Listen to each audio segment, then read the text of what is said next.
Welcome to the Talent Current by Root Edge, a podcast about what's happening in talent right now, with a special focus on the people powering the energy and infrastructure transition.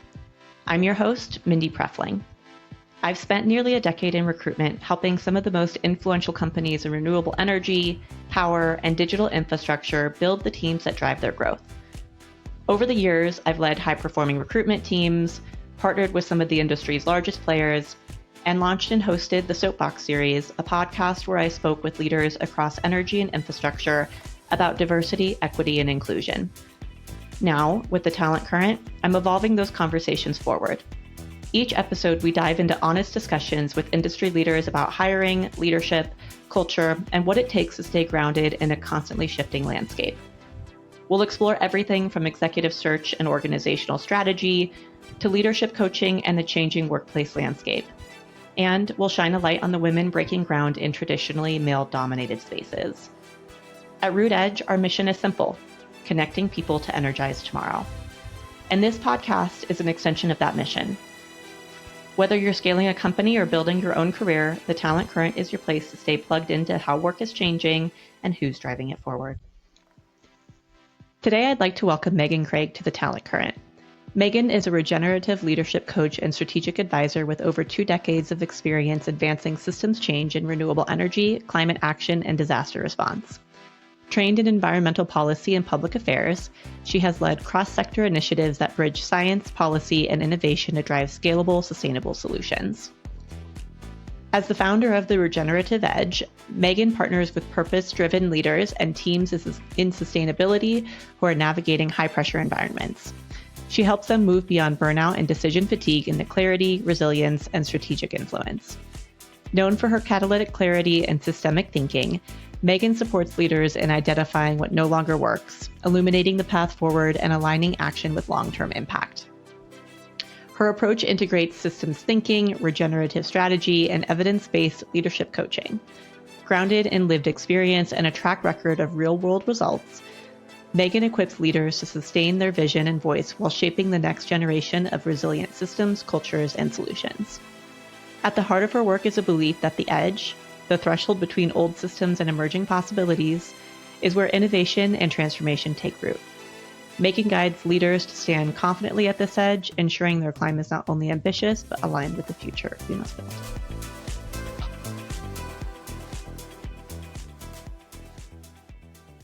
Thank you for joining me on the Talent Current, Meghan. I'm really excited to kick off my first episode with you for a couple of reasons.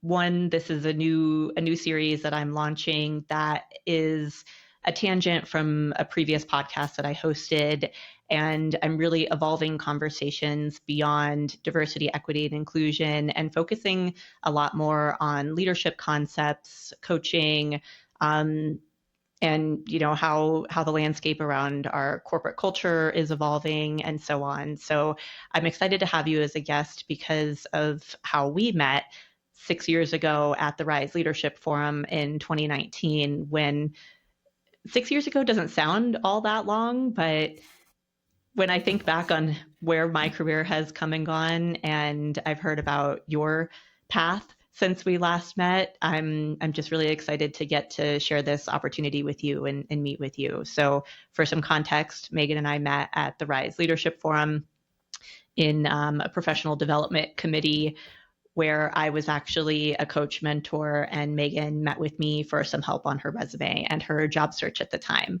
So with that, I'd love to pass the mic over to Meghan to talk about where she was in her career in that moment, which was a pivotal time, and where she's come since then to introduce why we're here today.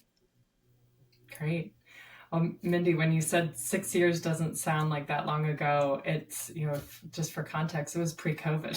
So it was lifetimes ago. And I'd say that Rise Leadership Forum in 2019 was a real pivotal time for me, as you already mentioned, because I knew I was ready for a shift in my career, but I didn't know what it was. I decided to take on a new kind of challenge for myself and stepped into a leadership role in disaster response. And it was a really unique opportunity at a startup. And I was there for 4 years and learned so much, but something that was really missing was working with environmental advocacy and sustainability. And even though disaster response touches on a lot of that, I didn't want to be responding to the disasters. I wanted to be part of the work helping to mitigate the disasters. And so that was a big part of why I made another career shift in the last year and a half.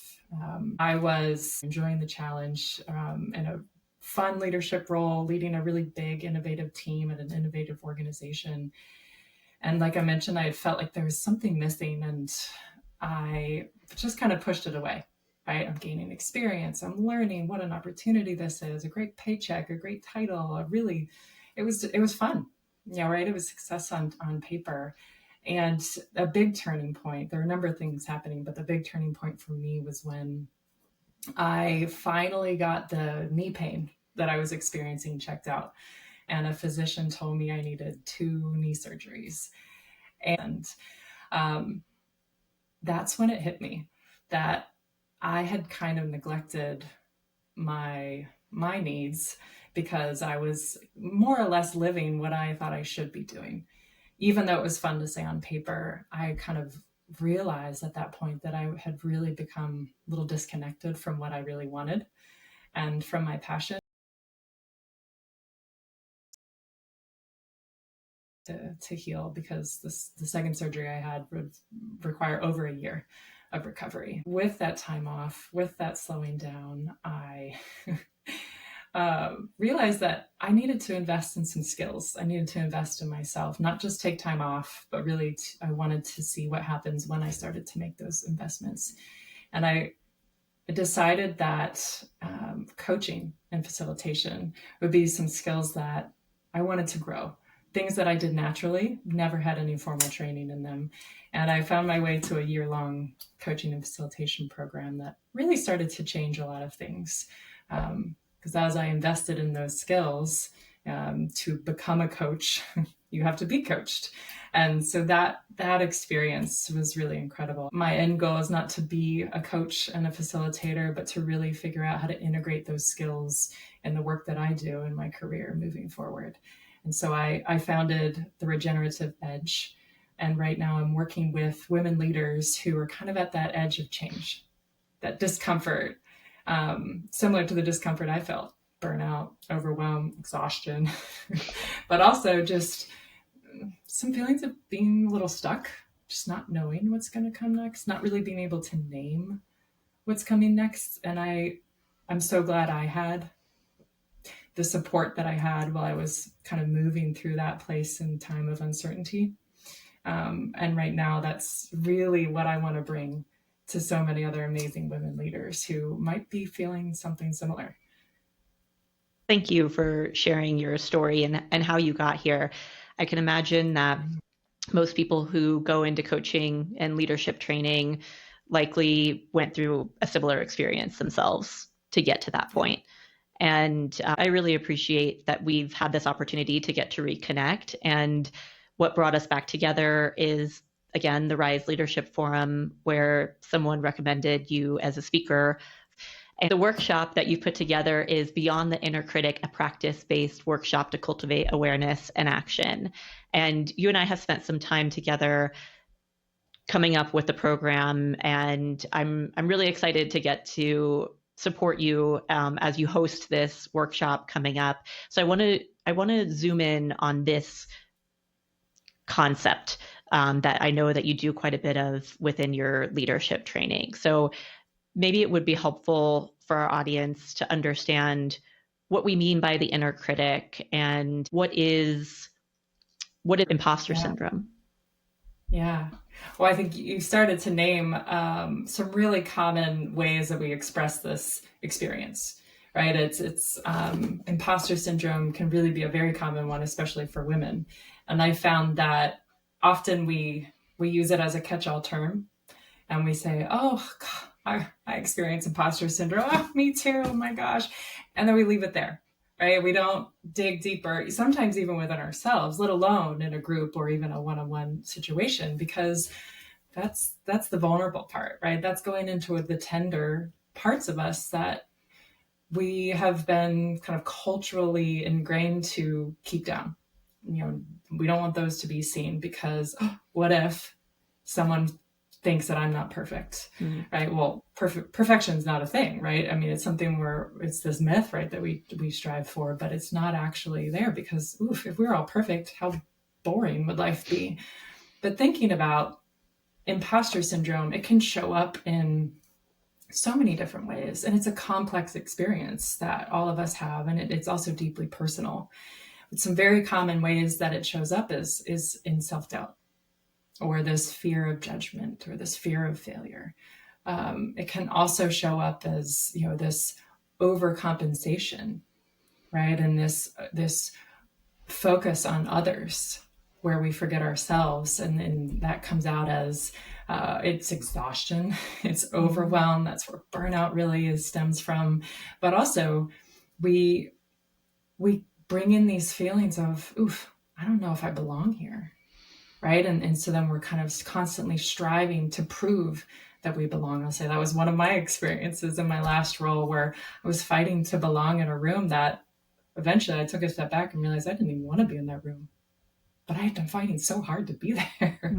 And other common experiences are, I'm too much, so I better tone it down. I'm not going to bring my full self to this meeting, to this group, to my leadership even, or I'm too much, or excuse me, I'm not enough. I'm not smart enough. I don't have enough experience. And I mean, when you say those out loud, and if any of those are resonating with any of the listeners, I mean, that's the tender part, right? That's the vulnerable part, where we want to keep that pushed down and tucked away. That's tough to explore. It's also courageous. It's a courageous place to explore. And I'd say, as in this time of change, right, and structural breakdown, system breakdown that we're all experiencing literally and kind of figuratively right now, that's really where we need leaders to step up, to explore these places of, kind of the barriers that are keeping us from bringing our whole self to our leadership. And there's so much more beyond that. And that's part of what we'll talk about in that workshop is really realizing that it's almost like that Albert Einstein quote, kind of this idea, this thinking of what got us to where we are is not going to get us to where we want to go. And that's kind of the space that we'll focus on for the workshop, but it's also a big part of what I do with leaders. Thank you. There's a lot I want to dig into there, but maybe you mentioned that everybody suffers or struggles from imposter syndrome or some version therein. Who do you most want to speak to today? Who is your target audience? Yeah. Oh, right now, working with women leaders who are in mid-career is a bit of my sweet spot. However, I'd say, as a woman who's working in renewable energy, where we're bringing our passion to our work, it's not just a job, right? This is mission-driven work or purpose-driven work. And so working with women leaders who are, sometimes that passion can mislead us or misguide us, right? And so women who are driven and feeling a little stuck, or feeling like they just might need a little more guidance, not advice, but guidance. I think that's right now, I think the women that I love working with, because they're action oriented, and sometimes we have our blind spots, and they're open to kind of exploring some of those blind spots, or what our contribution to our inner glass ceiling. Yeah. So much of what you and I have talked about, and even what you said today, resonates with me, with where I'm at in my career, and some of the hesitation that I've had to continue to develop or evolve in my career. Where I've maybe felt some trepidation, or maybe I didn't feel like I had the right resources or the right support or the right language to ask for the help that I needed, or I didn't know that I needed. So, when I'm listening to you describe and define what imposter syndrome is, I imagine that a lot of people, women, whomever, are struggling with imposter syndrome or their inner critic. There's likely like a spectrum of awareness of where they are from, nope, I don't struggle from that at all. No issues, I feel nothing, to debilitating, like, that you have this and it's stopping you from making that next move. So what would be your advice to anyone on that spectrum of where to start in, is it just an awareness and a recognition, like what's the first step to start to address this challenge that we all have, really? Oh, that's such a good question. I think that the first thing be to just take a pause with yourself, give yourself a little bit of space. And there's so often we are acting from our head, from our mind, from our intellect. And what I'd say in this pause, give it a try, take a few deep breaths and be in a comfortable place, wherever that might be for you. For me, it's going outside. And trying to bring your attention down away from your mind, kind of into your heart space, truly, and into your gut, where our intuition lives, and be open to what comes up. Maybe you're journaling, maybe you're listening to a meditation, maybe you're going for a walk without music, without a podcast going, whatever that space is for you, where you kind of can feel connected to yourself, and then intentionally trying to drop your attention just from your head. I have to have it all figured out, for example, right? And what's next? How am I going to do this? That's so often where our heads go. But this idea of kind of shifting down into your heart, kind of that's where your emotions are, right? And then into your gut, that's where your intuition is. And really listening to consider, who do I want to be? Who do I want to become? Start with some simple questions that take you away from the action oriented, the to-do list, the feeling like you have to have it all figured out right away. And give yourself that space. I'd say that's the first step.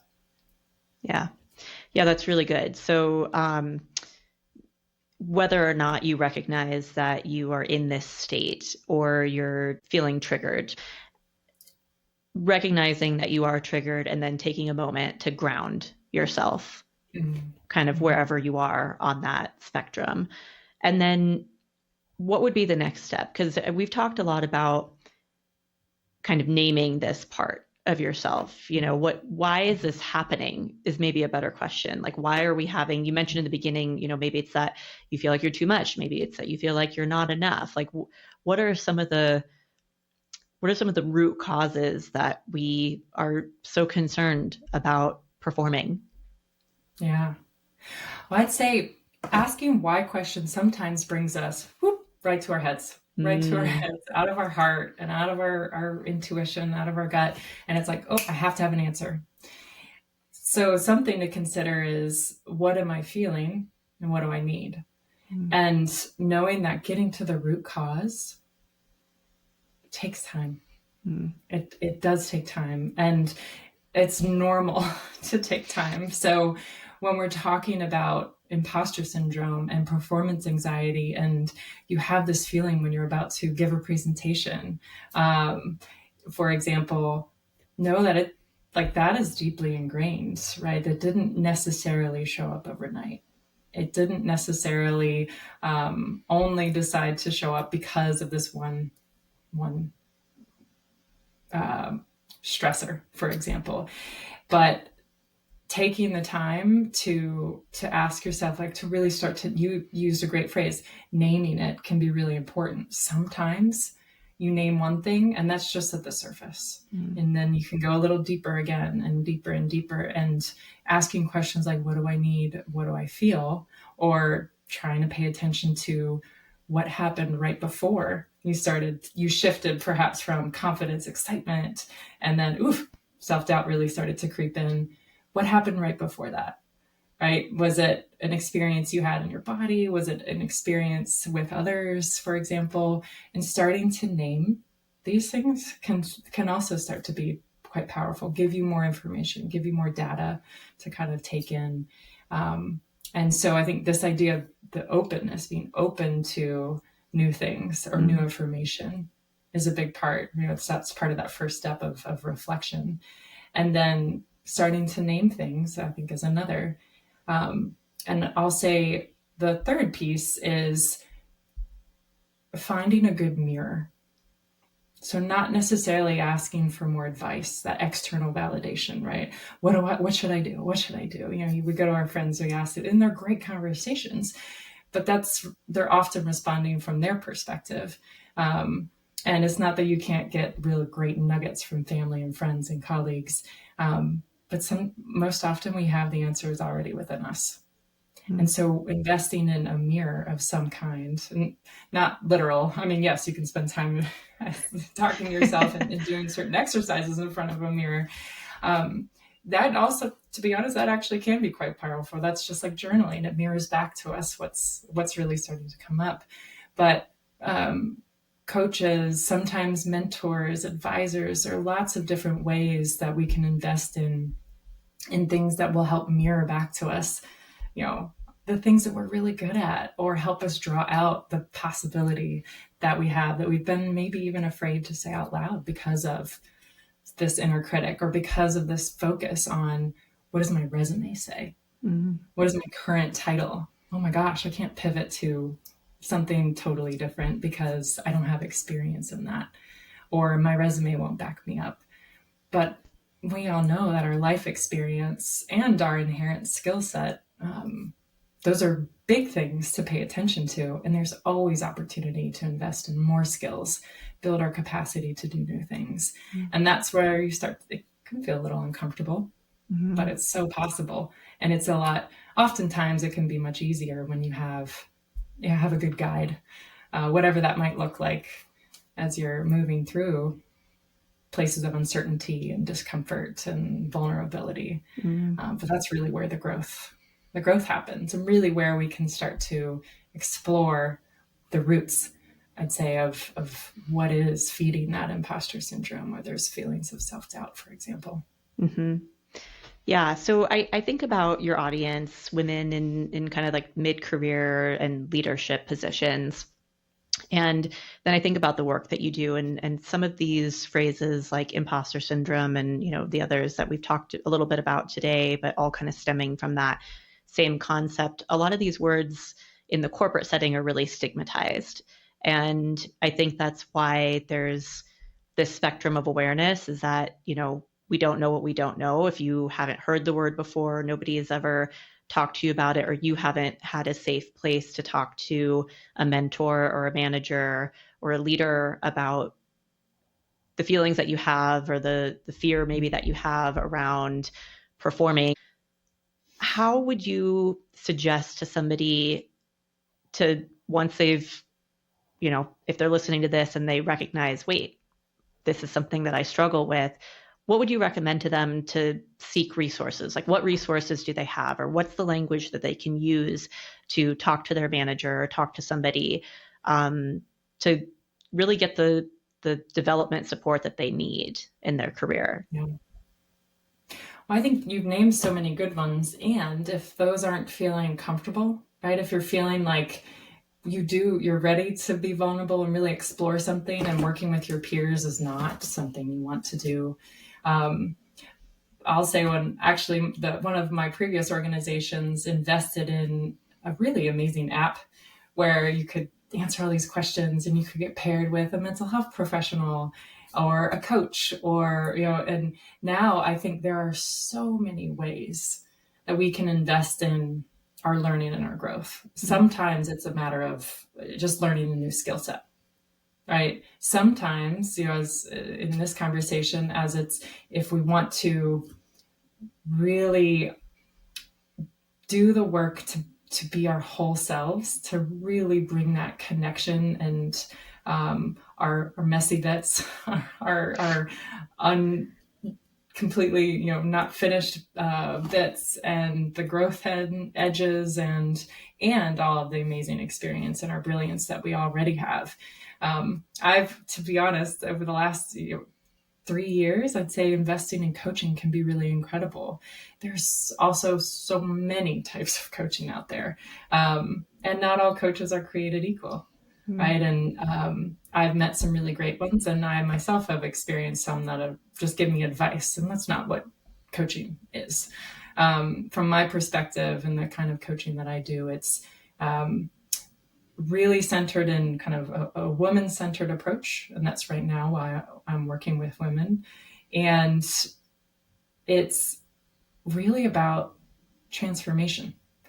And I know that sometimes can sound a little woo-woo, not corporate, but this idea of I'm here and I want to get here. And what I've been doing has just kind of kept me here, right? Working with someone who is trained to do that, to really help you move through the really tough and brave places. I would highly recommend that, because as we know, growth is not a straight line. Our careers are not a straight line. And thank goodness for that, right?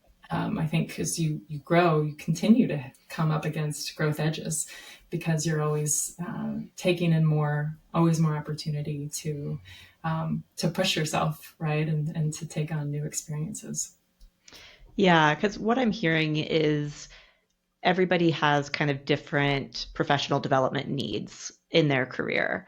And depending on what your specific skills gaps are and what the reason that you're maybe having imposter syndrome or would dictate maybe what the resources and tools are that you need. Like some people just need practice and exposure therapy. You just need to do the thing over and over again until they get comfortable with it. And then over time, the imposter syndrome goes away. But then for others, it could be deeper work that requires some support and coaching and mentorship through that journey. Again, depending what the end result goals are and the level that individual wants to get to in their career, then what the requirements within that level are.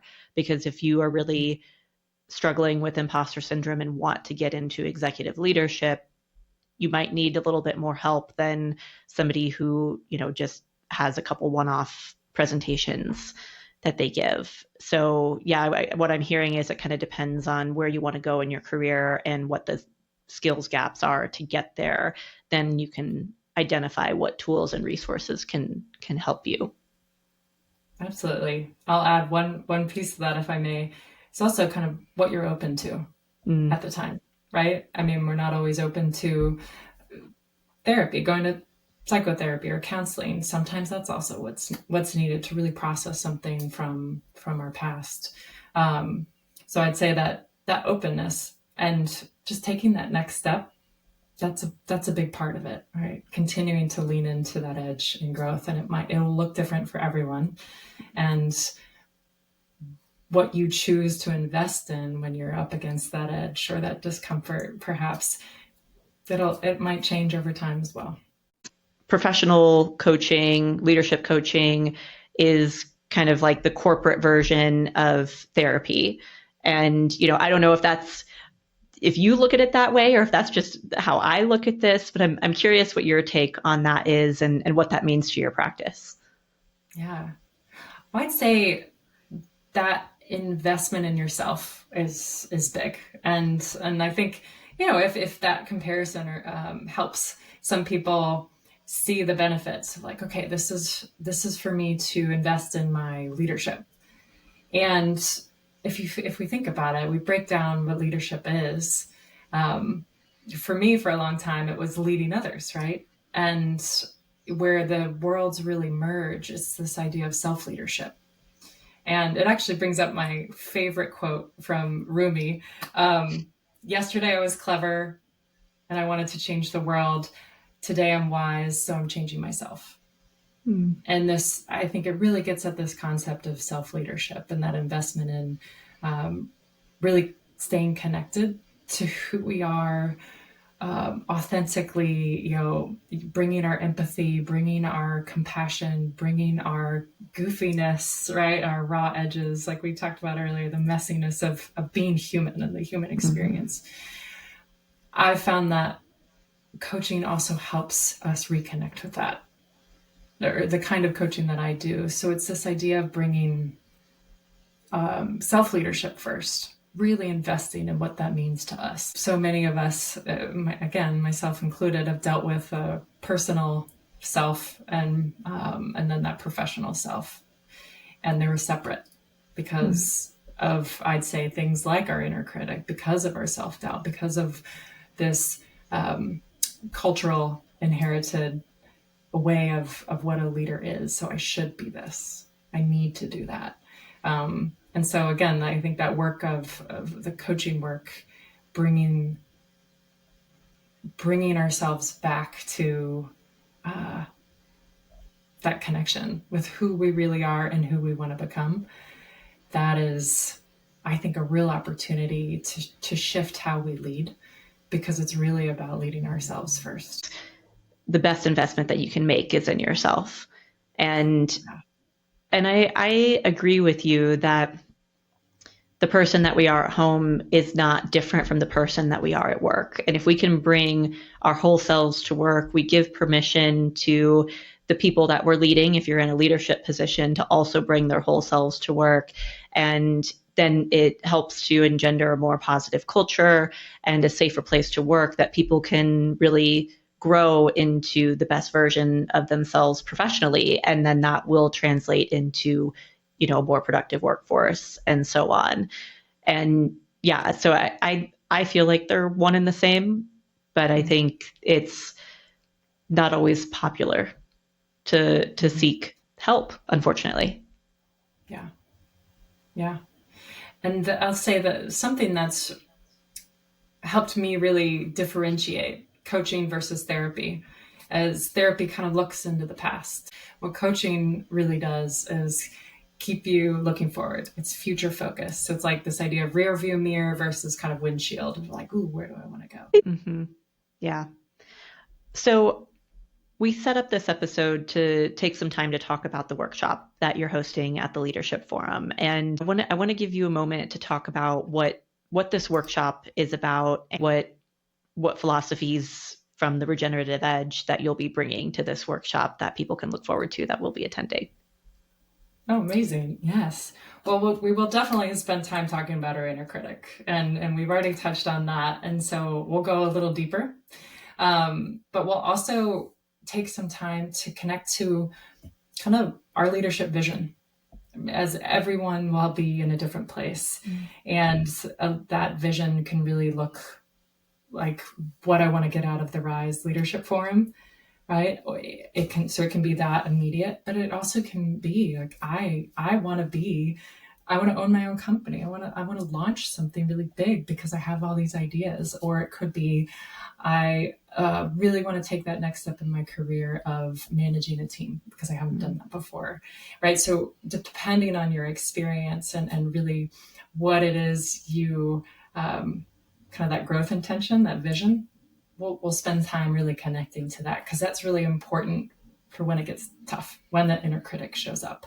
And remembering, I'd say, that North Star, or kind of that compass that we're setting on what it is that we want in our leadership, or what's next for us in our leadership.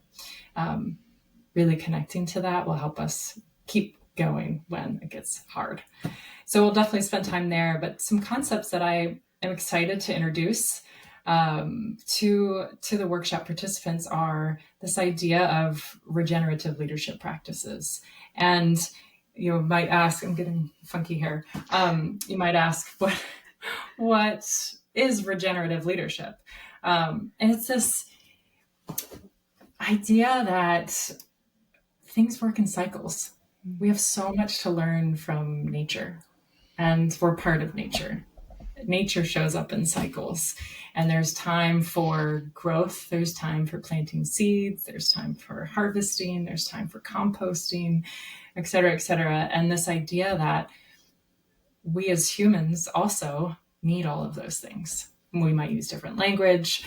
And so often in the workforce and our place of work and our careers, we're producing and growing and harvesting all the time. And we often don't give ourselves the space for rest, for example, or real brainstorm, real creativity to emerge.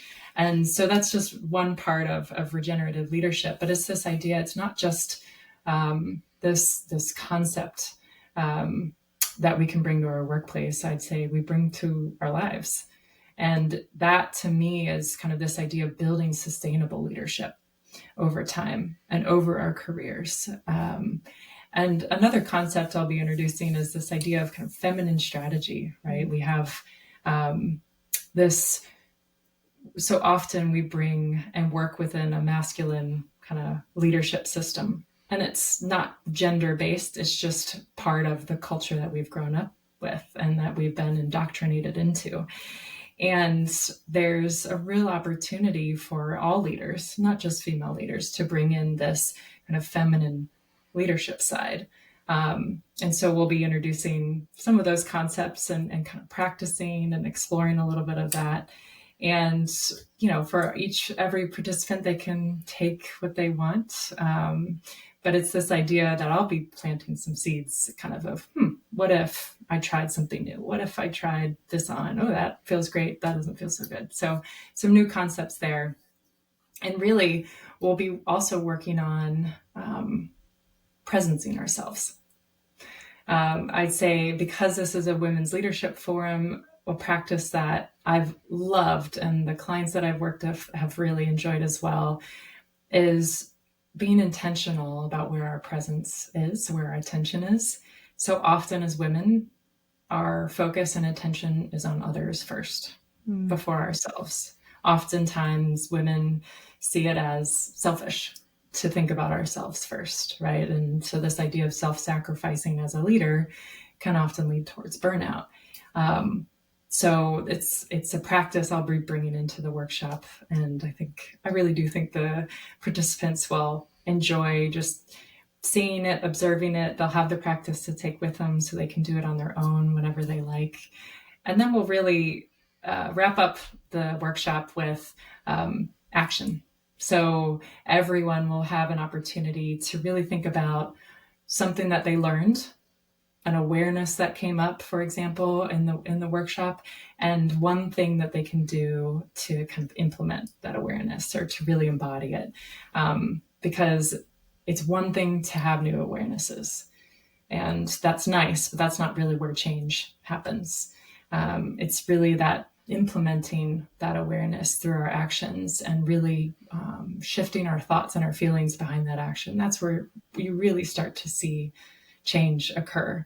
And so because this is a leadership forum and women are coming together to grow, I wanted to be sure that we really grounded ourselves in that implementation step before we conclude the workshop. Yeah, I'm so excited for this workshop for a couple of reasons. I feel so lucky that I've got to talk about some of these concepts with you one-on-one, but being in a room, a ballroom full of people, and it's really a safe space to get to talk about these concepts and see that you're really not alone and that this is a very normal human experience. So to get to, feel seen and heard in that space with people who are going through a similar experience as you are is going to be really powerful. So I, for one, am looking forward to that. Absolutely. You touched on something that I think is also really important. I mean, the importance of coming to a forum like this and learning from one another, observing, role modeling. I feel the networking opportunities, the conversations that happen in between sessions are going to be so valuable. And for me to come back to Rise and to offer this to the leaders, of today and of tomorrow, I'm thrilled. I'm very excited. I can't wait to get to see you in person again and get to see you in action. You can go check me out on my website, meganbcraig.com. And we'll also be doing some really fun promotion for the Leadership Forum, I'd say on LinkedIn. So if you're connected to Rise on LinkedIn and others, you'll probably start to see some fun information come out about the workshop as well. I'll share your website and the Leadership Forum website in the show notes. Anyone can always direct message me as well. Thank you so much, Meghan. I can't wait to see you. And thank you for joining me on the Talent Current.